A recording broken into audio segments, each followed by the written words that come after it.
Good evening, everybody. Welcome to another episode of the Pits of Motor Chaos. This is yours, Dave. I can line such a guest pro mod driver, Jordan Ensslin. How you doing, Jordan? Good. How are you, buddy? Not bad. How was your Christmas, buddy? Oh, it wasn't terrible. Everybody's still here. We worked in the shop a little bit and then went and visited all the family. Yeah, that's good. So how was the drag racing year for you? Did you get any events in?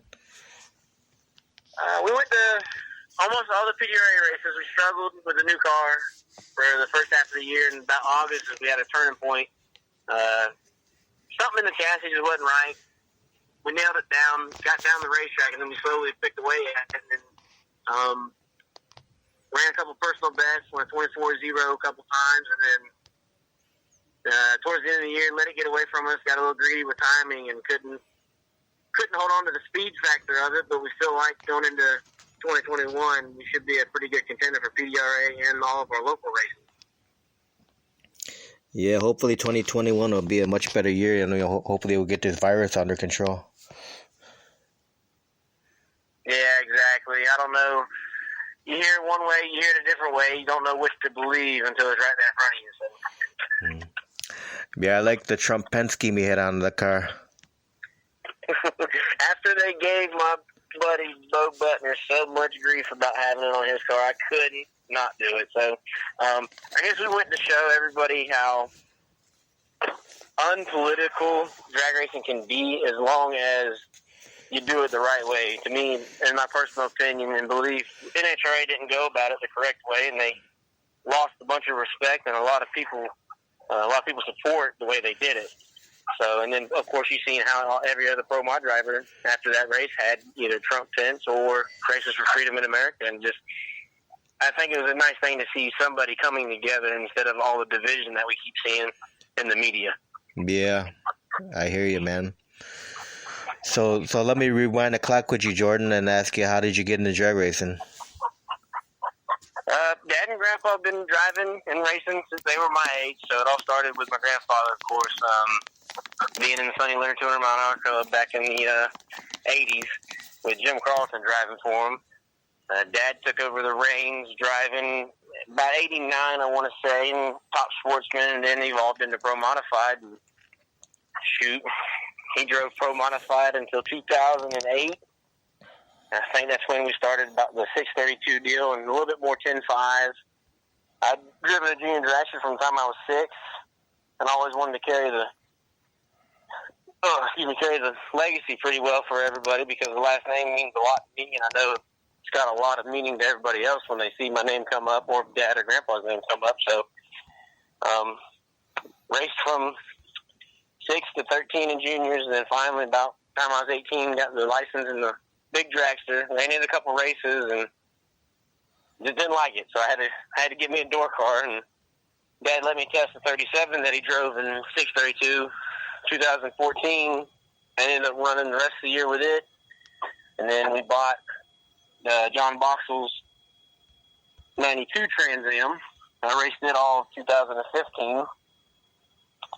Did pretty well with it. I think we won a couple races with it, and then ended up selling it. Drove the 2002 Firebird Trans Am. Won a championship.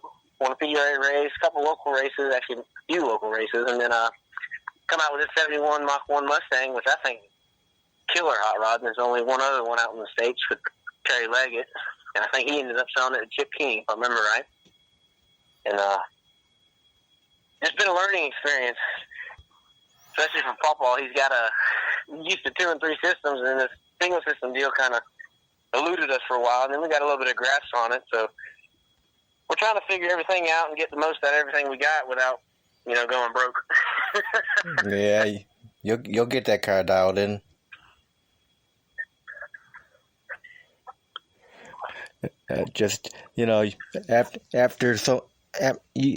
You have to keep on going at it, man. You'll get that car dialed in.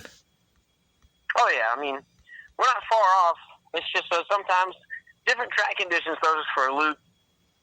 So we got a little bit of learning to do on adjustments rather than actually where it's at.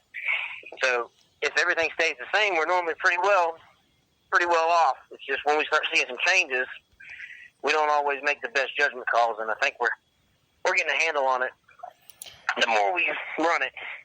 Because with the white car, I could move counter base, leave RPM or timing, and I knew exactly where I was. We put the fuel tech in this car, so it's a little different learning experience. And then the clutch, surprisingly, which is the same thing we had in the white car, literally took it out, put it in this one.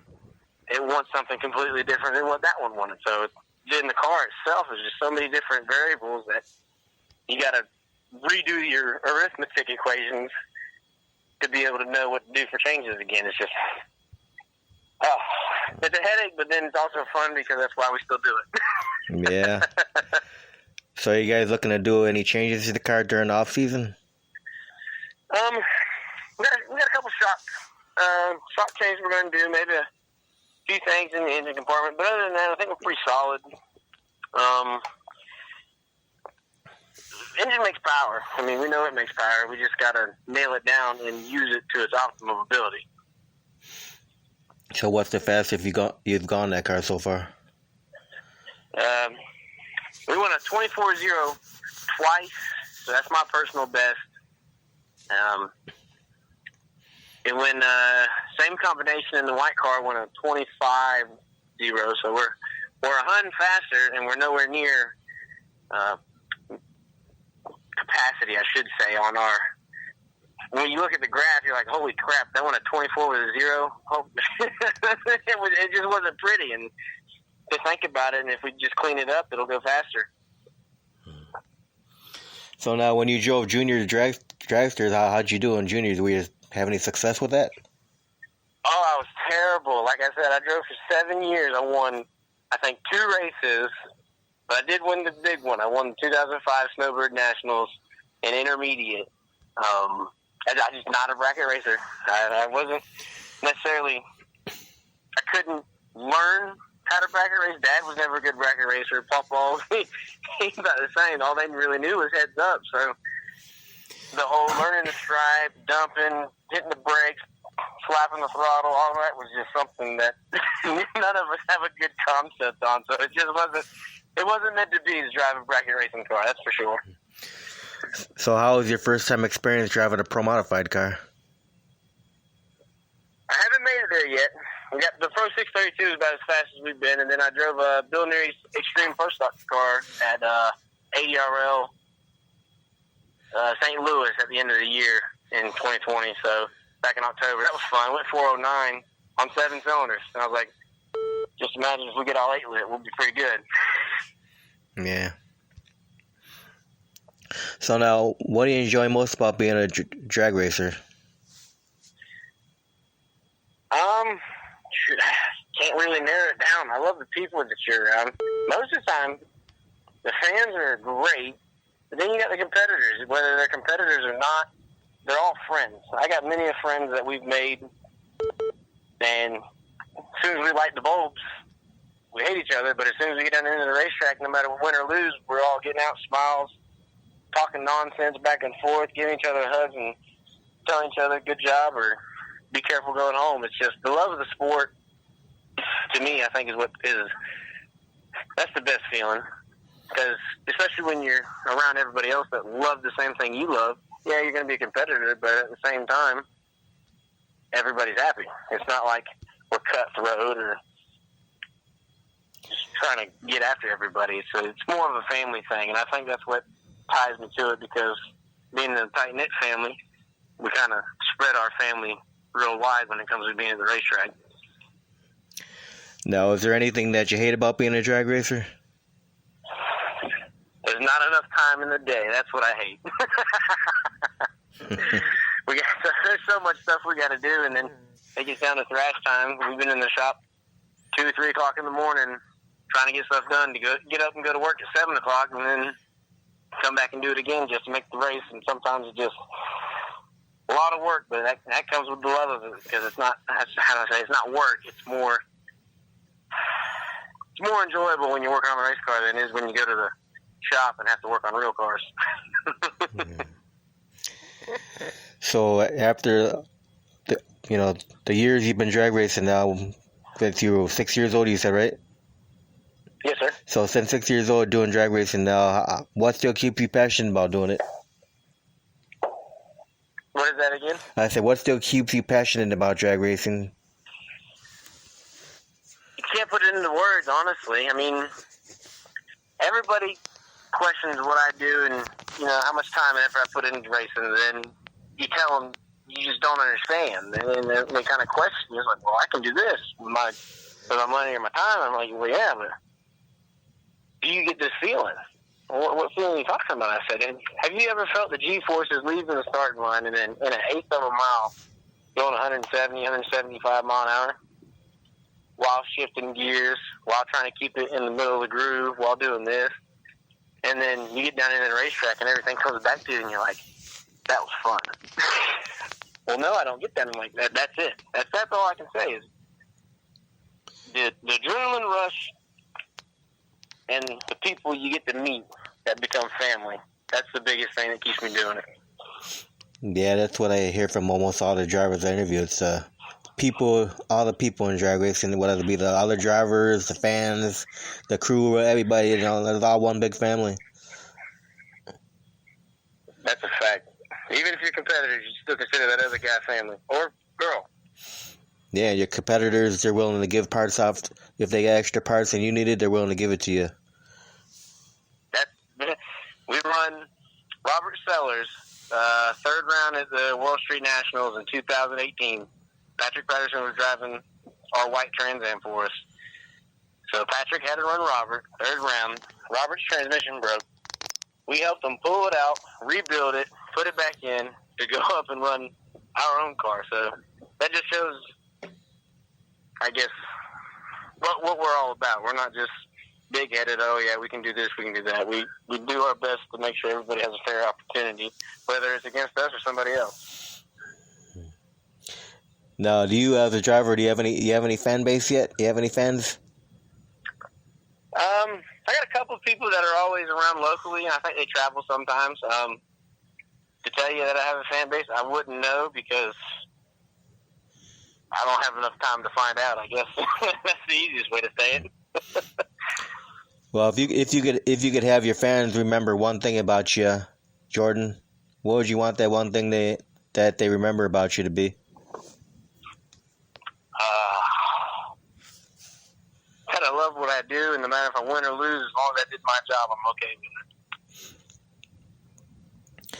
Now, do you think you could get any better as a driver? And if so, how do you achieve that to get better? Oh, definitely. I mean, everybody says that I kind of become a natural to where I just get in and do it. I don't have to think about it. So it comes easy, but you got to be able to harness that and apply it, because just because you're good at it doesn't mean you're going to be good. You got to work at it still. I sit on my practice tree sometimes for 3 hours at a time to make sure that I'm focused on what I need to do as a driver. Being a kind of a tuner in the clutch and transmission department, it helps a bunch. And then it also is a curse. My biggest thing that I need to work on is when you get in the car and it starts up, shutting the crew chief hat off and turning the driver hat on to where you're not worried about the changes you've made. You're just going out there racing and having fun and focusing on your job at hand. Because by the time you get to the lanes, you can't change nothing else. So the crew chief needs to be quiet and sit down and watch and see what happens. Yeah. Now, do you have any sponsorship? Most of our stuff has been pretty much partners. PJP Construction is a pretty good sponsor of ours. Race Whip, AED Carburetors, that's a big one to come on board this year. Thank you to Jay. 5-day plantation of shutters. Yeah, after-work suspension. Ron G, he's freaking phenomenal. We'll butt heads back and forth trying to figure out who's right, and 9 times out of 10, it's him. Expert Racing Electronics, Pegasus Engineering. Gosh, I'd have to look again. Been so long since I've been asked all of our sponsors. You got Edmonds Metalworks, Century Metal. Fuel Tech actually come on board and helped us a bunch. Jamie Miller with Red Hat Mafia and Miller Race Cars. Harry Glass. Darn it. Race Light Lithium Batteries gave us a good sponsorship this year. Waiting on Dad's car to come out. As soon as he gets his car, they're going to be on that too. So, got some big things coming. We just need to keep growing. All right, now Jordan, do you have any drag racers that inspire you or you look up to besides your dad and your grandpa? A lot of it's them.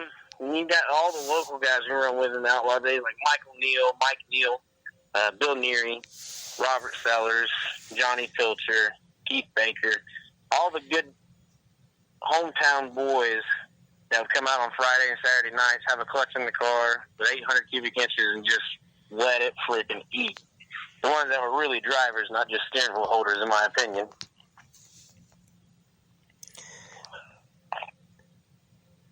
Now, how about like NHRA? Do you look up to anybody in NHRA at all? My biggest one was John Forrest. Yeah. Still to this day, he's one of them. And then you got Dave Conley.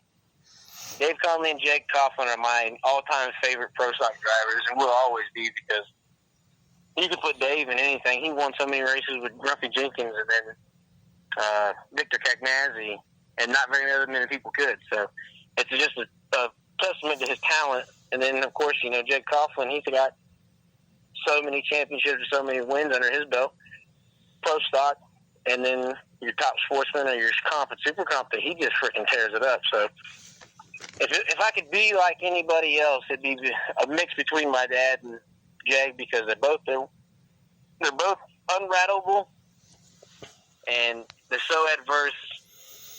I'm sorry, they can do anything. They're not restricted to one thing. You can throw Dad in any car, he'll drive it, and you can throw Jag in any car and he'll drive it. That's what I want to be like for the rest of my career. All right, now who are all the crew members that keep that car running? You see it. Dad, Grandpa, myself, my girlfriend JC. She does a lot of work at the racetrack and while we're here sometimes, taking engines out, taking them apart. She does a damn good job. Then you got Kevin Jones, John Boxell, Dwayne Kessler. My stepmother Michelle, she does good with keeping up with some of our expenses and all of our intake too, and then groceries and a lot of behind the scenes. My grandmother, she does a lot of the secretary work for us. Anybody that'll lend a helping hand normally becomes crew. You got James Baker, he'll come down and give us a hand every now and then. Now, who takes care of the social media? You? I do my own. My stepmother takes care of most of the Facebook, and we're working on trying to get Instagram and then more posts to our Facebook. That way everybody's in tune to what we're doing over the break, because when there's no races, it kind of seems to die off, and I know a lot of people want to know what we're doing. Yeah, if anybody's listening to this interview right now, because it is live and it's recorded, but if anyone's listening live right now, go to the Ensslin Racing page on Facebook, give it a like. I appreciate it. So now, do you said you're going to keep that page updated? Everyone will see where you're going to be at for all your events next season? Yes, we have the PDRA schedule was announced a month or so ago, so it'll be up. And then all of our local races will be up, and I'll try and get a conglomeration of all the events we're going to attend in order. That way everybody can try and plan their weekends as the Cup seasons. So how many events you looking to run next year? Oh, 9 times out of 10 is about 20. Yeah, to keep you busy. That's for sure, especially when we get the second car here. We get Dad's 41 Willis coming in, it'll be just work nonstop to get it out, and then work to keep it maintained with the Mustang. So now, when you get out there on the starting line, Jordan, do you have any pre-race rituals or superstitions when you're out there? Not really. Never really been big on it. Just kind of, tell my opponent or tell who I'm racing against or qualify next to. Be safe, be careful. Normally a big one. I normally pray. I do admit I normally pray, and I don't even pray to win. I just pray to do good and do my job. After that, all the glory still goes to God, in my opinion, because without Him, we wouldn't be doing what we're doing now. And then I always just make sure I'm 100% in tune before I flip the ignition switch. If I feel funny, if I feel weird, I wait a second before I flip it. Now, does it take a lot of preparation to get that car ready for a weekend? Oh, definitely. Oh, my gosh. Depending on what all we tore up the weekend before. Which, thankfully, recently ain't been too much. If it, in between races, we'll normally do about 4 races before we got to do a major teardown. Depending on how many rounds we go. Sometimes it's 2 to 3. So what do you got to do in a major teardown? So, rings, bearings. Normally, you take the whole engine apart down to the bare block, clean it, own it, clean pistons and rods, put new bearings and rings in it, slap it all back together, and she's normally good to go. Between races, try to clean it, make sure she's nice and pretty, pictures. Clean the rubber off around the wheel wells and the wheelie bars. And if we want to make some changes, so I've been ratio crunching like crazy this year, which is not a normal for us. So, building different racetracks and different air conditions, I'd like to have 2 or 3 transmissions set aside, up or down in ratio from what I have, if I don't change it before we leave. Then, of course, you got to get the hauler ready, too. You check the tires on the hauler and all that stuff before you go out. Oh, yeah. Yeah, and my grandfather and I normally wash it, too, by hand, which is it's a pretty big bear, I will say that. We built the motorhome. That's our dad and grandfather. They built the motorhome and trailer back in 2001, so it's all handmade, and it's big, 80 feet. Wow. All hand-washed. Wow.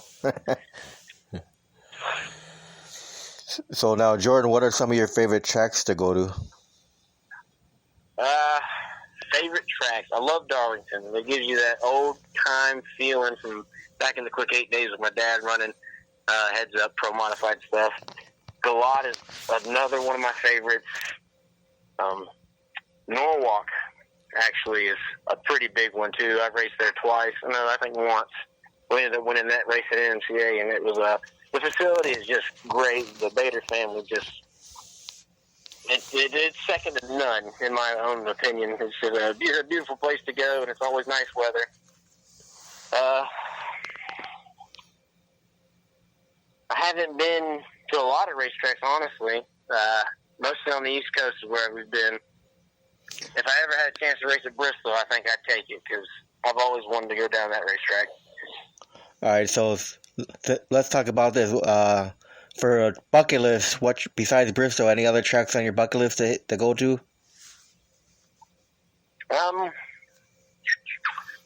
Maple Grove, which we're supposed to attend this year, PDRA. I wanted to go to Englishtown before they ended up closing down. That was also a big one. Brainerd, Minnesota. I want to go down there, or up there from where I'm at. And Sonoma. Sonoma's a big one, and so is Mile High up in Colorado. How about Martin, Michigan? I've been there, but I do not remember. So it's a nice place. I've seen pictures. There in Milan, it's pretty much rivalry each other, I've heard, on who goes to which. Good places. I just, big Ohio State fan, so it's one of them superstitious things. I don't like that big M word. Now, have you ever done quarter-mile racing? No. When I got my license, I made my license in quarter-mile, but to actually compete in a quarter-mile race, we have not. I've just done my license in it. Look forward to trying maybe a couple NHRA races with the Extreme Pro Stock car with Bill Neary. He may let me drive a couple of them, or he may run all NHRA, and I may run all ADRL. We don't know yet. It's still up in the air on what we're actually planning on doing with that. Yeah. So where did you license at? Orlando and Bradenton. So I had to get my original license in the big car at Orlando, and then I did some update runs at Bradenton. I've been 717. So lifting at 1,000 feet and pulling the parachute, just for peace of mind. Now, where do you get all your fire safety equipment from?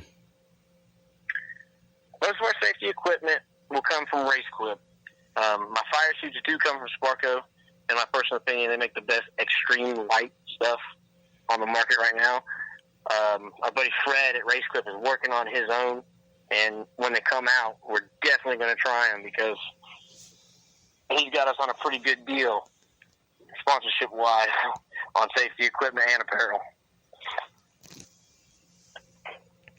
Now, what are you running on that car? Hoosier tires? Hoosier tires, yes, sir. So what would you consider to be some of the milestones of your drag racing career so far? Mostly all major wins. The Snowbirds winning when I was a kid. The NMCA championship back in 2018, Nitrous Pro Street. And winning the Fall Nationals for PDRA and Pro 632, that was a big one. And actually winning the Snowbirds again. How long ago? So from the time I won in 2005 with a junior, it was 14 years. 2019 Snowbirds in the door car, big racing. That was another one that meant a lot because growing up watching Dad win that one a lot, I wanted to win them as many times as I go there. So out of all those wins, which one holds the most dearest place to in your heart? Honestly, it has to be the PDRA race because all the big hitters go. It's real tight field and it's getting even tighter. When it was first come out in 2016, you had a pretty good shot of winning first round, and then it got a little tighter second. But by the semis, you had to be on the game. Anymore, you may get a freebie in first round if you got your ducks in a row and you do the thing right. But 9 times out of 10, you still got to be on your game in the first round. And it's just evolved so much in the past 4 years that everybody's getting faster and catching up with the times, and all the front runners are now front and the mid runners are no longer just a couple hundreds ahead of everybody. They're right on everybody's heels. So we can't take anybody lightly. Now, throughout your drag racing career so far, have you had any accidents or near calls? There was one time at Bradenton, I probably drove it a little far, but in the seat that I was in, and I felt I had to stay in it longer due to the fact of the car sashaying. And if I'd have lifted in the sachet, it just would have run me right into the wall. That was probably my closest one to hitting the wall. And then the first time going down the track in competition at the Street Nationals in the 37 Chevrolet that I was driving in 2014. I was in the left lane, made a qualifying run. I don't remember how fast we went. I think it was like 460 or 450. I pulled the chute, didn't come out, and I didn't hit the brake because I'd always relied on the parachute, which you should never do. Well, get down there, and just past where the wind light would come on, I was like, oh, hey, I'm not slowing down. So I started pumping the brakes and got pretty close to the sand trap and actually got lucky. I locked the brakes up and spun it around 180. And could have rolled the car, could have went into the sand trap. It wasn't pretty. It was just being young and not knowing no different because of no experience. But I got experience pretty fast doing that. Yeah, I can imagine. Well, you always learn from your mistakes all the time.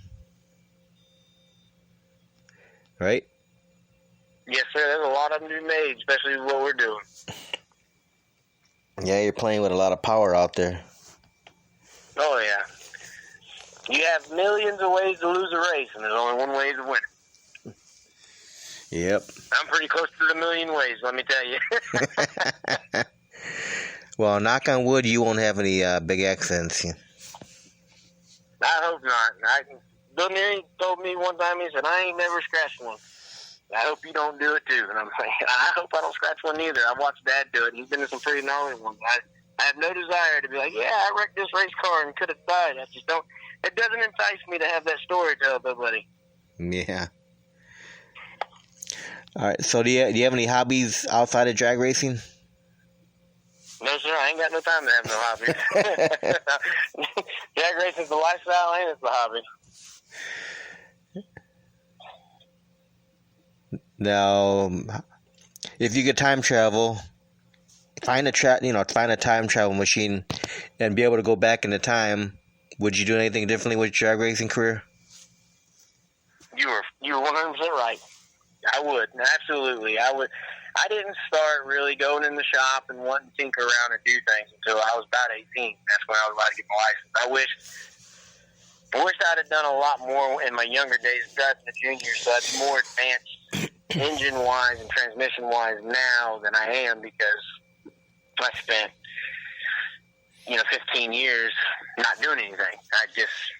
I'd go hang out with friends. I'd ride the bike, or I'd play the PlayStation. No, I should have been nose deep in the dang engine out there instead of doing what I did. But I'm trying to make up for lost time now. So what do your friends think about you drag racing now? Some of them think it's pretty cool. Others are like, oh, they go in a straight line, and they just don't understand the concept of how straight it is not.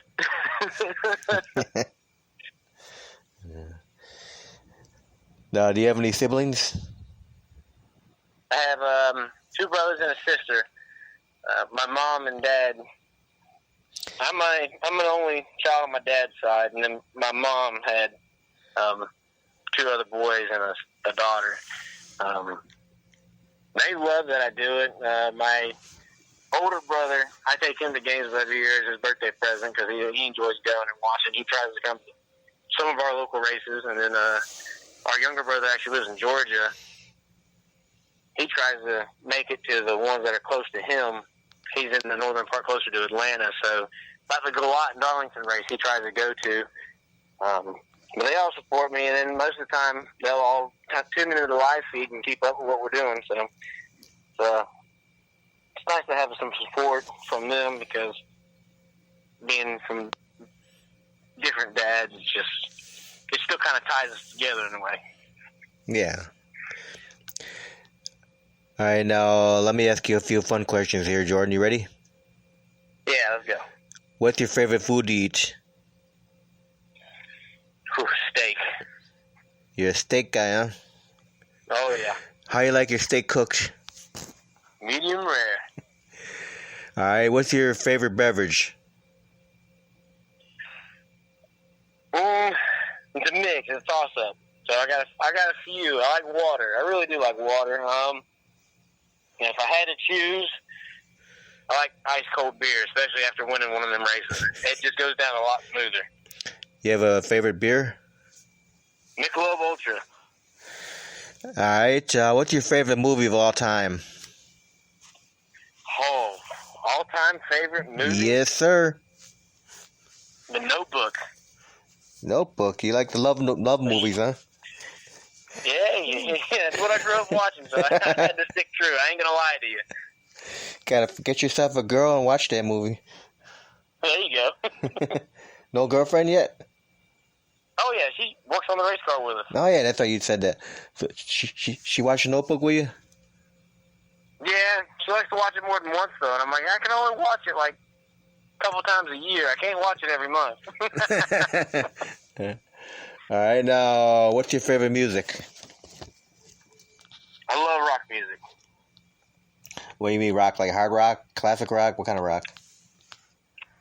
More on the harder side. I like. So when I was growing up, it was more like a 3 Days Grace style, and then the more I've grown up, it's been like Amity Affliction and a couple of people like that, where the more heavier side of rock, I should say. You listen to Slipknot? Love Slipknot. They're one of my all-time favorites. Them and Korn when I was growing up too. Yeah. How about System of a Down? Yes, I was so excited. They come out with 2 new songs, and I'm hoping they release the rest of the album. Yeah.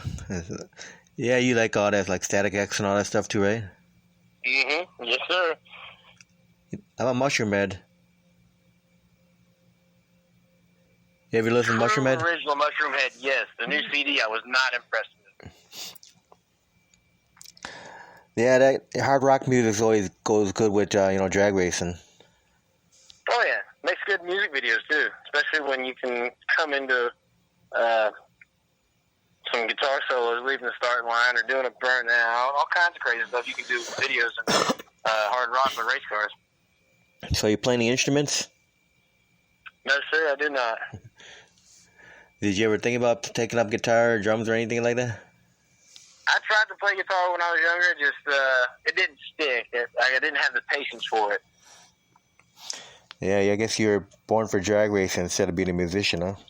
There's got to be something like that. Because it's in the blood of the family. Yeah. I was bred. Like I say, I wasn't born. I was bred for it. Yep. All right. So when you were growing up as a kid, Jordan, what was your favorite cartoon to watch? Did you have any? Scooby-Doo. Scooby-Doo. Yeah. Yes, sir. I still watch it to this day. No, so do I. I'm 52 years old. I still watch Scooby-Doo with my wife. Hey, there it is. You know, those are classics, man. You can't go wrong with Scooby-Doo. No. Bugs Bunny and all that stuff. Roadrunner. Yeah. Mm-hmm. A lot of the cartoons they make nowadays are garbage. Yeah, I don't understand them, so I can't even fathom trying to watch them. Yeah. I feel bad for when I do end up having... You gotta watch for your kids. Daddy, what can we watch? I'm like, Scooby-Doo, Bugs Bunny. What about this? No, you don't need to be watching none of that. Yeah, exactly. All right, now, when you're at the track on a race day, Jordan, how's your eating habits? Do you eat lightly during a race day and wait till the racers are done, or do you eat regularly during the race day? Mostly light, because a lot of the races, it's freaking hot, and I can't eat when it's hot, so try to be like a sandwich. That's about it. If I even eat a sandwich, normally it's chips for freaking lunch, and then about dinner time, I can eat a little bit bigger meal. But breakfast and lunch, I try to keep it light. All right, this next one's going to be good. What's been your most embarrassing moment during a race? I don't know if I have an embarrassing moment. It's hard to embarrass me. My mother tried for years dropping me off at high school. I lied. Okay. It would have to be my first final, 2015 Palm Beach International Race where I was running Dylan Voss. I let go of the clutch and I held the line lock button, which kept it on the two-step for like 0.3 of a second, and ended up giving them the win. All right, now, what would you consider to be the fondest memory of your drag racing career? The fondest memory would be it's not one particular, event or happening. It's just being able to do it with my dad and grandfather, all three of us working together at the same goal. So, if people are listening into an interview, we already mentioned this, it'll be the Ensslin Racing page on Facebook, and you're going to make an Instagram page, you said, right? Yeah, we're trying to get one together. There is an old one out there. I no longer have access to it. I've been trying to get it turned off for a few months now. As soon as it gets turned off, I'll be putting one on Instagram. Then if people come out to your races, and they should come by the pit area and say hi to you, right? Always, more than welcome. Don't be come take pictures, hang out, shoot the breeze. We're not shy, we're not bashful, and we're definitely not mean to people that want to come talk to us. Yeah, don't be scared. Sometimes you guys look busy, thrashing away getting that car ready, but I'm sure you take at least a minute to say hi or something. Oh, exactly. And if somebody wants to come up, we have Euro cards, and you want to sign, get my attention. If I'm busy, if you want to wait, fine. But if you want to get my attention, I'll hurry up, grab a Sharpie, do the best I can. Most of the time, I'll even tell you to come by and watch me work and ask the questions while I'm working, so you don't feel like you're being left out. Now, do you put any kids in the seat of the car? Oh, always. That's my favorite, being up in the staging lanes and in a break or something. I see a kid walk by and take a picture, and I look at him, and you want to get in? And the eyes get real big, and they light up. It reminds me of when I was a kid, so I always try to make sure at least one or two little kids come up, and they're allowed to sit in the car anytime. They can even ask me. I wouldn't care. Yeah, it's always nice to create that memory of a lifetime for these little kids. Yes. Then they have their mom or dad take a picture of them, and they get that picture sitting in that car. Every time I've been around the racetrack, there's always been 2 to 3 families walk up, and then there was a couple of times where 10 of them lined up and wanted to get in. Whatever, go ahead, take pictures, do whatever you want. Now, if we have any like young people listening to this interview, what kind of, and they're thinking about starting drag racing, what kind of advice would you give a young person that wanted to think about drag racing? Don't give up. It's going to be hard. Like I said, there's a million ways to lose it, and there's only one way to win it. One time you're going to do it. If you don't quit, and if you just do your due diligence, don't just let it sit there. No, we're going to go on the weekends. You got to put forth an effort. You got to stay in shape, which I'm working on now. I'm heavier than I ever been. I'm 217 pounds. I'm like, I need to lose some weight. Make sure you're in shape. Stay hydrated. Practice everything that you do. If you have a certain routine, make sure you do it. If you got to sit there in the car and get a routine while you're at the shop, do it. And if you're going to do it, make sure you go full in. There is no half tiptoe drag racing. It's either you go drag racing or you don't. All right, now, Jordan, I want to thank you very much for taking time to do the interview. I appreciate you. Thank you, Mr. Dave. I know we've been trying for a while. We just could never collaborate on time. Now, you have any final words or thank yous, shout outs, stuff like that before we close? Oh, thank you all our sponsors. Peter, thanks for giving us a place to race. Bradenton and Orlando down here in Florida. Y'all are great, always bringing us back at the beginning and the end of each year. Matt and Tom had been, my dad and my grandfather, they gave me my opportunity when I was 18 years old, still wet behind the ears, to drive one of these things. It's turned out pretty well, I like to think. So, my family for always being supportive. I got a pretty good supporting girlfriend, so thank you for putting up with all the late nights and frustration, I should say. All our crew that goes with us, thank you very much. My grandmother is the sweetest. I hope you can come to the racetrack a lot more, especially when we're local. It means a lot.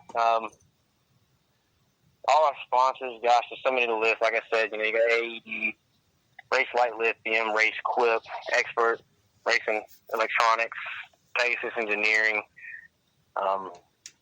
Miller Race Cars, Fuel Tech, Afterwork Suspensions.